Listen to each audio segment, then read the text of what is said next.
چنانچہ حضرت شیخ عبد القادر جیلانی صاحب رحمۃ اللہ علیہ کے بارے میں آتا ہے کہ جب انہوں نے علم حاصل کرنے کا ارادہ کیا اور یہ گھر سے جانے لگے تو ان کی والدہ نے انہیں نصیحت کی اور کہا کہ بیٹا یہ 40 دینار بھی اپنے پاس رکھ لو، راستے میں سفر میں تمہارے کام آئیں گے، لیکن میری ایک نصیحت یاد رکھنا کہ راستے میں یا علم حاصل کرنے میں تمہیں جتنا بھی وقت لگ جائے تم نے اپنی زندگی میں کبھی جھوٹ نہیں بولنا، ہمیشہ سچ بولنا ہے۔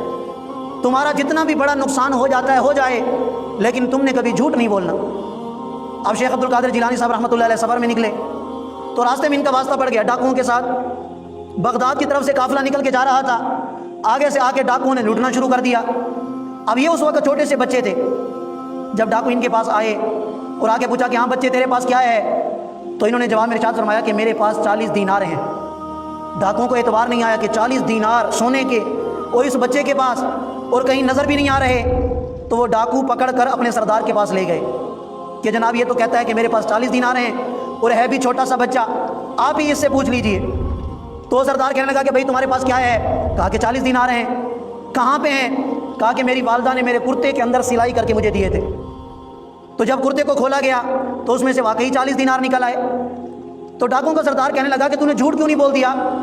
40 دینار تو بچا سکتا تھا، اب اگر یہ ہم نے تم سے لے لیے تو پھر آگے جا کے تو کیا کرے گا؟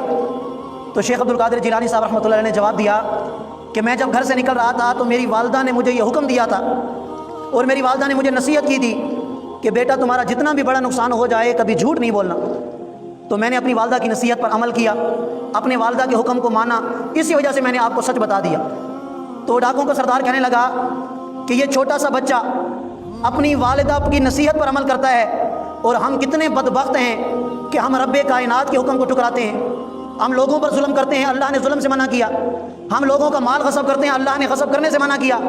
جاؤ اور سارے قافلے والوں کو اپنا مال واپس کر دو، اور ادھر ہی سارے ڈاکوؤں نے توبہ کر کے اللہ تعالیٰ سے معافی مانگ لی، اللہ سے صلح کر لی۔